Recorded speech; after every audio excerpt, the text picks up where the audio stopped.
The FBI in Peace and War, ordinarily heard at this time throughout the year, is taking its usual summer vacation and will return to CBS 1 week from tonight on September 1st. Broadway's My Beat. From Times Square to Columbus Circle, the gaudiest, the most violent, the lonesomest mile in the world.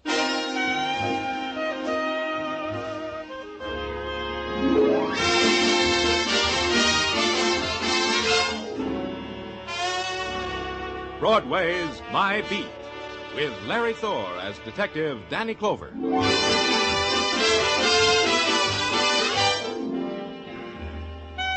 Broadway. It's a swamp that'll drag you breath by breath into its shadowed pools, or it's a meadow shining with golden light. It's a place and a time and a loneliness that reaches out for you, then beckons you into an airless room and locks the door. You get out or you don't. Either way, it's Broadway, My Beat.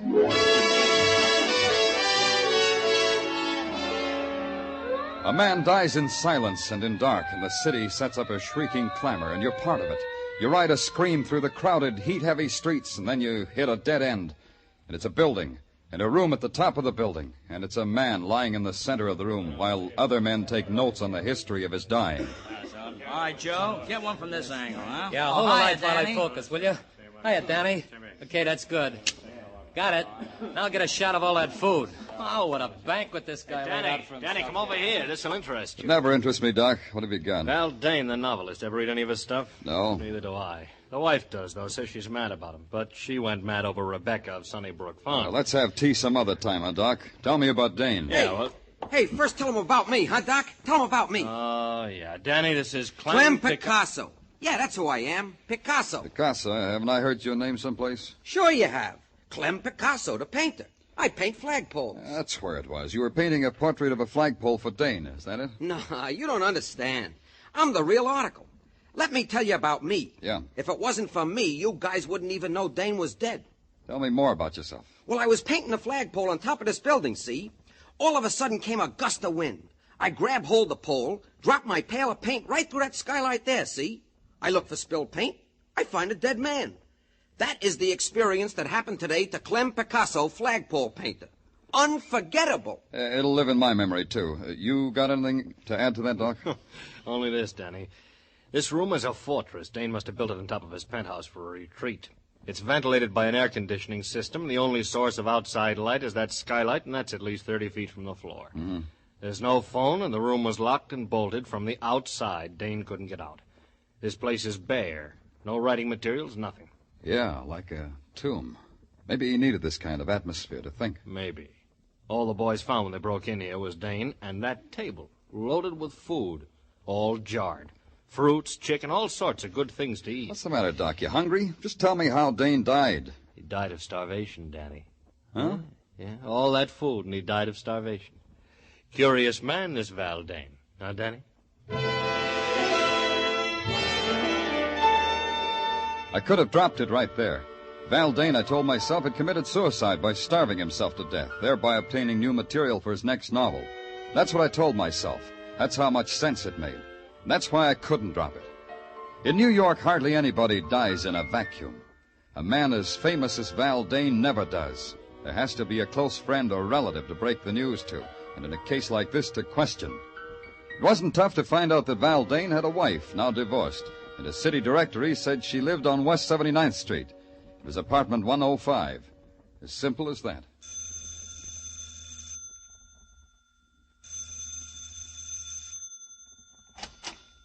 Yes, what is it? You're Mrs. Dane? Well, only approximately. Mr. Dane and I are divorced. I've kept his name for my son's sake. You're... Danny Clover. I'm from the police. Oh, how interesting.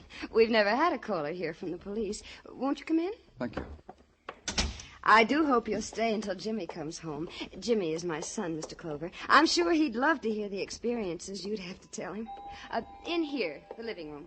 That's quite a collection of glass toys there on the floor. Clowns, building sets, animals, and all in glass. Jimmy must be an unusual boy. Oh, yes, he is. That's all I have left in life, Mr. Clover. To make him happy. There's something I have to tell you that might make you quite sad. About Jimmy? No, it's about your former husband, Val Dane. He's dead. Oh, I'm so happy. Well, I mean, I'm relieved. I was afraid with Jimmy being on the streets... Then it doesn't affect you, Mr. Dane's death? I think I should be more sad if I read in the papers that a man I never met had died at the age of 93. I see. No, you don't, really. How could I feel sorrow for Val Dane? He was a miserable 10 years thrust into my life. Why do you say that? Because he was a talented egoist. He cared nothing for Jimmy. Cared even less for me. We lived for him. He lived for Val Dane. When did you see him last? 2 years ago. In that horrible cabin in the Adirondacks. He forced us to go there so he could write. And one more thing, Mr. Clover. Yes? When you write your report about me, put this down. Put down Joanne Dane, Val Dane's ex-wife. She's glad he's dead.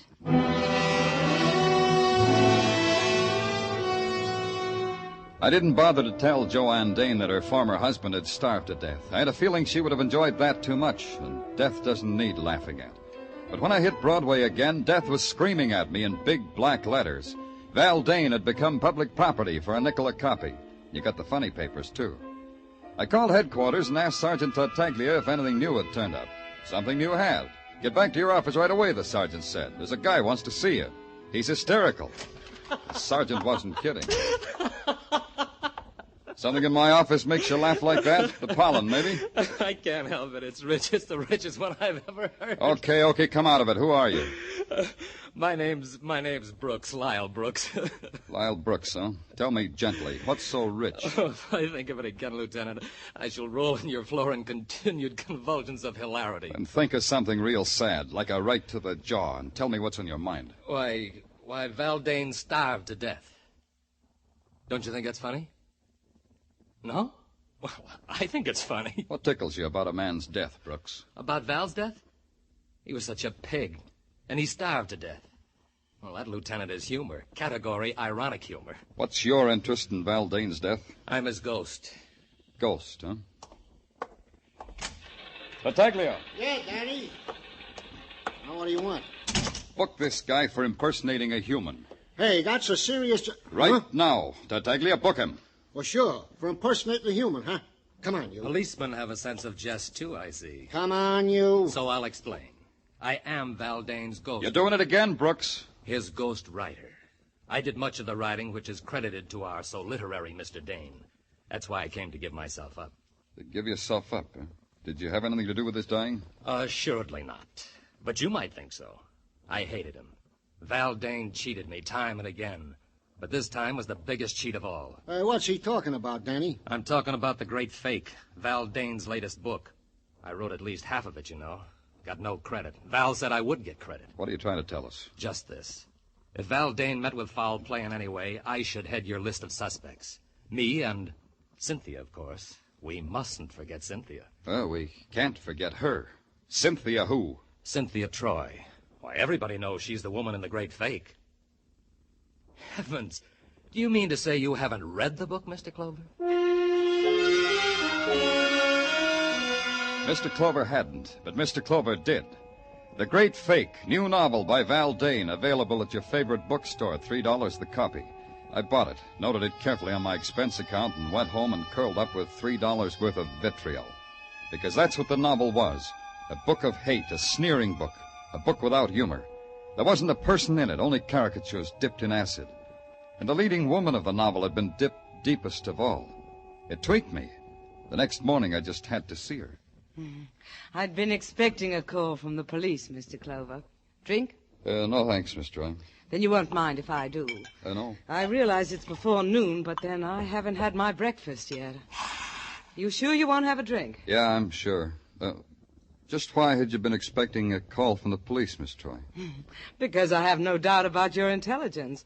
One thing you must know in my business is never to underestimate anybody. You mind if I ask what your business is? The same as in Val's novel. I give parties, Mr. Clover. I arrange that the unfortunate rich be impressed by their leisure and their wealth. By opulent and clever parties, Mr. Clover. For an opulent price, Mr. Clover. Now the question, Miss Troy. Why were you expected, Mr. Clover? The answer is a question. How do you get a man to starve to death? I've been asking myself that. You think somebody got Val Dane to starve? Undoubtedly. Val Dane was a man whose only love was Val Dane. He was too jealous of his love to kill himself. He would never commit suicide. Then you think he was murdered? I believe I implied that, don't you? Did you kill him? The idea titillates me. Yes, it's a rare thought.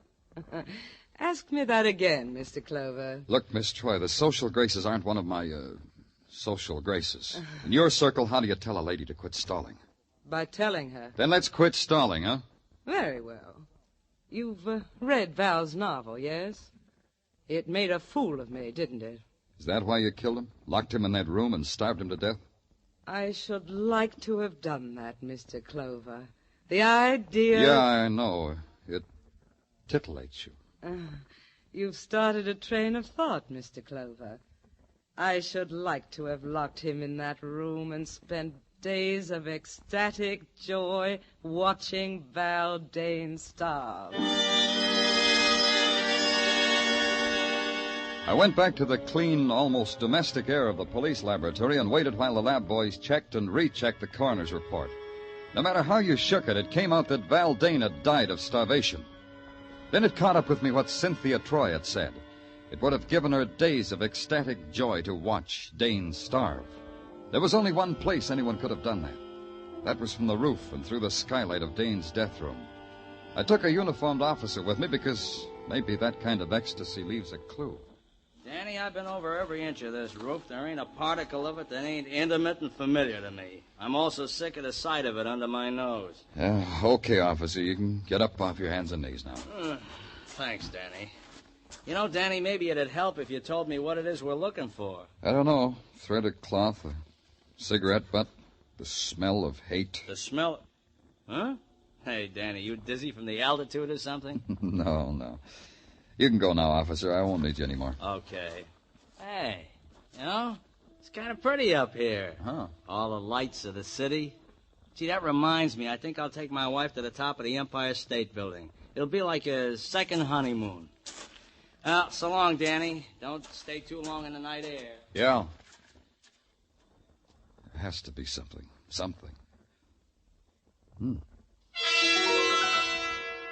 Didn't make sense what I saw.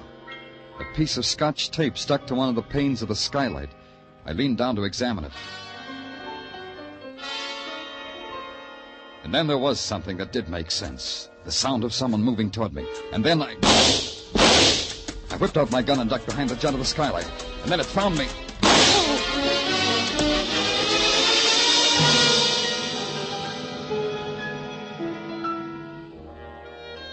When I woke, a sickly dawn spread itself over the roof and over me. I took inventory and found I was missing 2 items. A valuable hunk of skin from my right temple and a piece of Scotch tape. Just that. Scotch tape.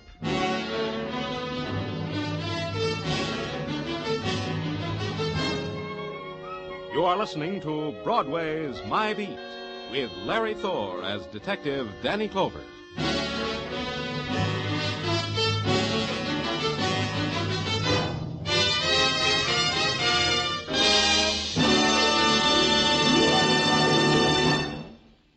A thrill a minute.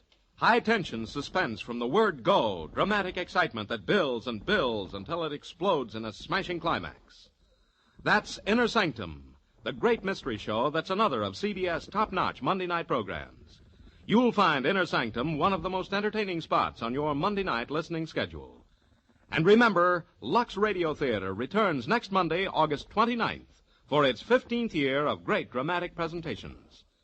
Inner Sanctum, Lux Radio Theater, every Monday night over most of these same CBS stations. Now back to Broadway's My Beat.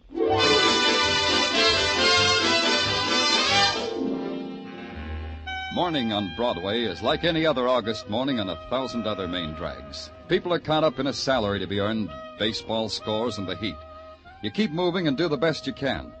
The best I could do was to try to push my way through a brick wall. Progress was practically at a standstill. But by now, one thing was obvious. I had a murder on my hands. Val Dane had been found starved to death in a locked room with a banquet spread before him. That in itself was something to nick the curiosity. But when I got too curious, somebody had taken a shot at me. Draw a line and add that up, and you get a 6-letter word meaning foul play.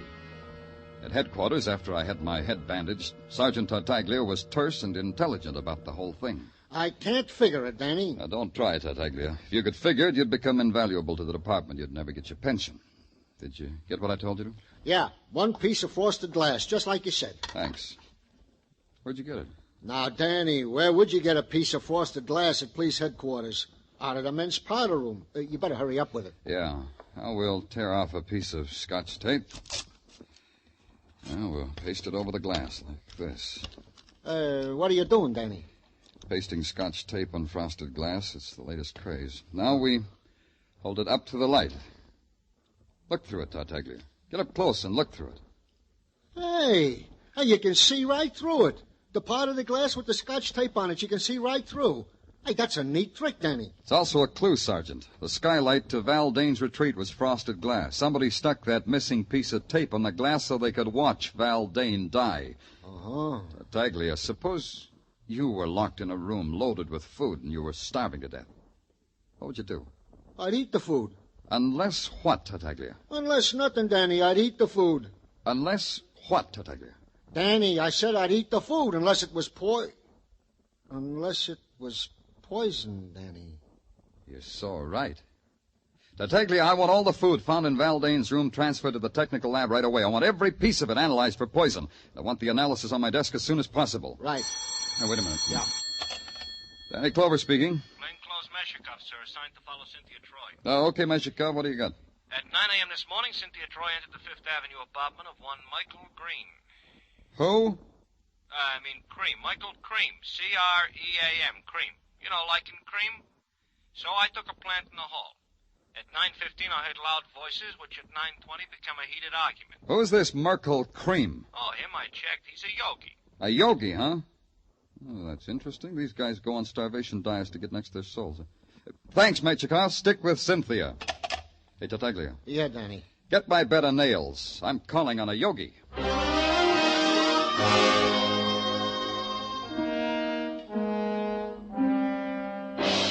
The yogi with a homogenized name, Merkel Cream, lived in a rich, creamy Fifth Avenue mansion with a high money-fat content. The outside stairs were covered with a thick layer of perfumed oriental carpet. When you rang, a girl made of copper with bells on the ankles of her bare feet and a jewel stuck in the middle of her forehead opened the door. With a scented arm, motioned you into the presence. The presence was a muscular man with the body of a professional football player, wearing a plumed turban and an imported English tweed loincloth. He sat in the middle of the floor, bathed in the celestial glow of a baby-pink spotlight. And then the presence spake. You have come... Yeah, Mr. Cream, Speak not when I speak. You have come... You said that. You have come to attune yourself to the eternal harmony that lies 6 fathoms deep in the cosmic sea. You will go into the cleansing room. Huh? You will go into the cleansing room and there cleanse yourself and attire yourself in a loincloth. You will find a suitable array hanging from pegs. The panther skin for you, I think. Look, Mr. Have Cream... no fear. They are sterilized after each use. Now go, tortured one, go. Look, Cream, I'm not here to cross your palm with How silver. dare you speak to Merkel Cream thus? How dare you, savage? That's me. Look into your crystal ball and tell me why you should scream at a tortured one named Cynthia Troy and vice versa. How did you know? Don't answer. I will answer for you. You are omniscient, clairvoyant, like the me that is the true me. Like the me that is Danny Clover, New York police. I got a hunk of protoplasm named Meshikov who floats under windows and soaks up things like a fishwife's brawl between you and Cynthia. But you are clairvoyant. The Cynthia underneath Cynthia is a fishwife. She pays you to tell her that? Cynthia Troy is a disciple. Disciple fall out sometimes, as you know. I've heard. Val Dane, he was a disciple, too. What did you do to Dane, Yogi? Put him on a starvation diet for his eternal harmony? Then you've read his book. Yeah, he gave you a paragraph. Let's see if I can remember the exact words.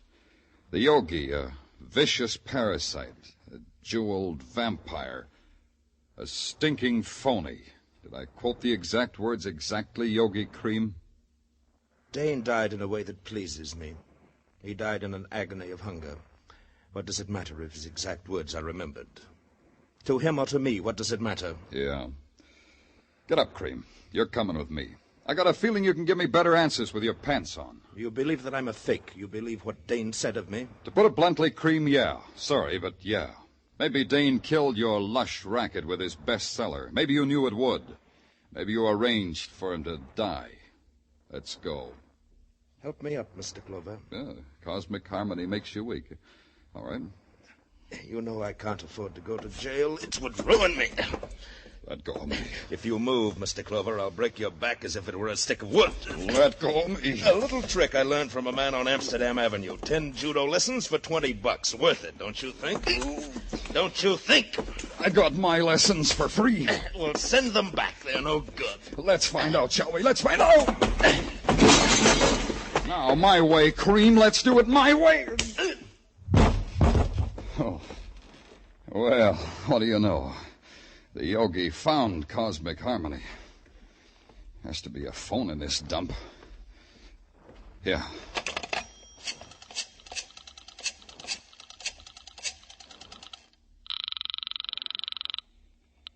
Headquarters, Tartaglia speaking. Tartaglia, this is Danny. Send a stretcher to pick up Yogi. Mr. Merkel Cream? Yeah, he spilled out of his bottle. One stretcher coming up. Hey, Danny, we got a report on that food. Yeah?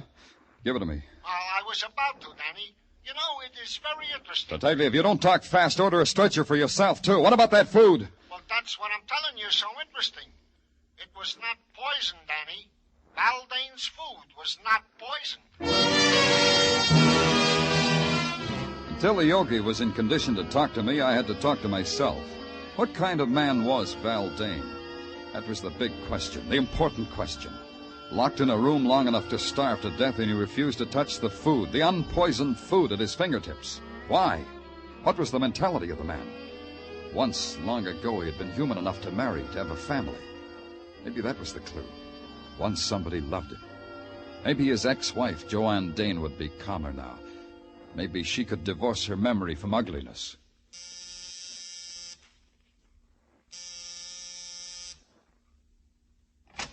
Yes? Who are you? I'm Danny Clover, police detective. Who are you? I'm the landlady. What can I do for you? I want to see Joanne Dane. Joanne's not in any trouble. She's a fine girl. What kind of trouble would she be in? No, I didn't say she was in any trouble. I just wanted to talk to her. Well, she ain't in. Where is she? Oh, Joanne's out for a walk. With Jimmy? Jimmy? What are you talking about? His son, Jimmy. Mister, you got the wrong address. Joanne's got no son. Nobody lives here by the name of Jimmy. Say, what kind of a detective are you anyway? Yeah. What kind, Clover? Let's go find out.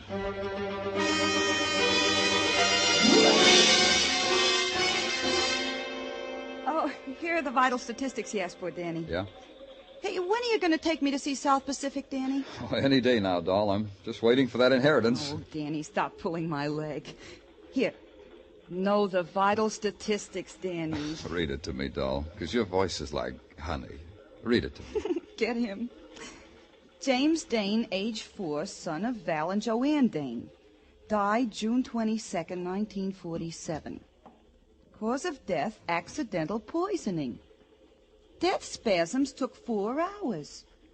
Remoteness of cabin in Adirondacks made it impossible to reach boy in time to help. Signed, Dr. James Robeson. Hey, Danny, where you going? I haven't finished. Danny, come back here. I've got some things to settle.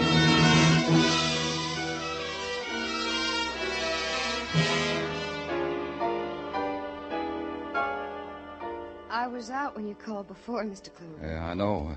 Joanne, your landlady said you'd gone for a walk. With Jimmy. Jimmy loves to walk on a sunny day like this. Where's Jimmy now? Out playing. Joanne, I asked you before. Now, don't lie.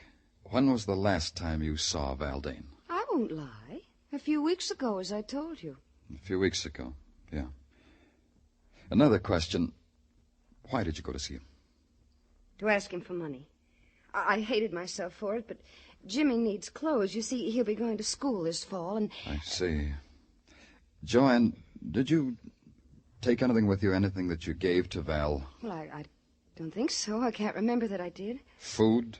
Why... food in jars, chicken, preserves, things like that? Well, now that you mention it, Mr. Clover, yes, I think I... Yes, Joanne, you told Val that food was poisoned, didn't you? Just before you left, just before you closed the door behind you. You told Val it was poison, didn't you, Joanne? What are you talking about? Just before you locked the door and bolted it behind you, you told him that. You pointed a gun at him and told him that. Why should I do that? Joanne, listen to me. Jimmy is dead, isn't he? Jimmy dead? Jimmy dead? Jimmy died 2 years ago. You know that, Joanne. No, what? I don't know what you're saying. In the Adirondacks, one summer 2 years ago. Jimmy took some poison by mistake. There was no way to get help soon enough. You and Val had to watch him die. You're making all that up. You blamed it on your husband. You blamed him for bringing you there because it was so remote. No, it wasn't that way at all. Yes, it was. You left that food with your husband, Joanne. You told him it was poisoned. You knew he'd never have courage to taste that food after seeing the way Jimmy died. Your husband took his chances with starvation rather than suffer the way Jimmy did. Jimmy suffer? Jimmy dead? Yes, Joanne, he's dead. These glass toys are only a lie that you're making yourself Put believe. them down. They're Jimmy's toys. Your final revenge, Joanne. You had to watch Val die. Yes. You came back each night to look through the skylight. Yes. And finally, when he was dead, you came back to remove that tape. That's when you saw me. Yes. And I wanted to kill you because I was frightened of you, Mr. Clover. That's the only reason. I didn't hate you then. You've got to believe me. I didn't hate you. Joanne. But I hate you now. And I've got to kill you now, Mr. Clover. I've got to. Joanne, put down that gun. I'll kill you. You broke Jimmy's toys. You broke them. Oh, Jimmy. Jimmy, all your beautiful toys broken. All your toys. Oh, Jimmy. How can you forgive me, son? I'm sorry. Oh, you're Hello? beautiful. Give me the police department. This is Danny Clover. No, I don't want a riot squad. I want an ambulance and a doctor.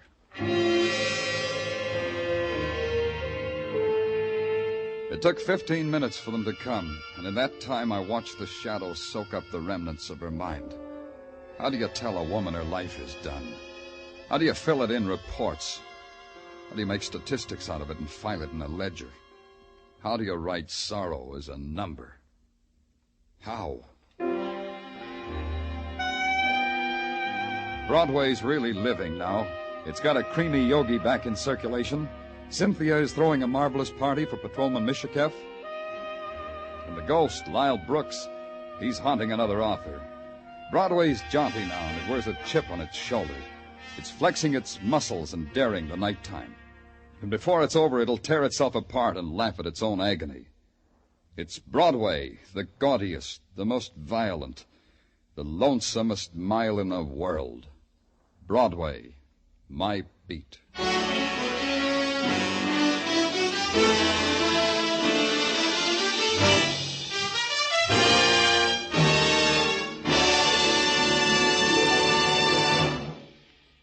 Broadway's My Beat, with Larry Thor as Detective Danny Clover, was directed tonight by Cliff Howell, with script by Morton Fine and David Friedkin. Musical direction is by Lud Gluskin.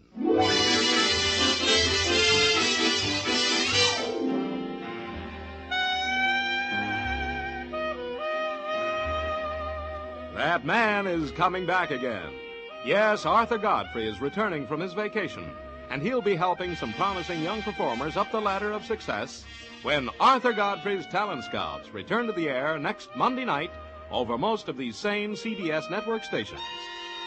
Along with the Talent Scouts, you can hear such great shows as My Friend Irma, Inner Sanctums, the Lux Radio Theater, and the Bob Hawke Show, all on Monday nights and all on CBS. Stay tuned now for Mr. Keene, which follows immediately over most of these same CBS stations. This is CBS, where you hear Lux Radio Theater every Monday, the Columbia Broadcasting System.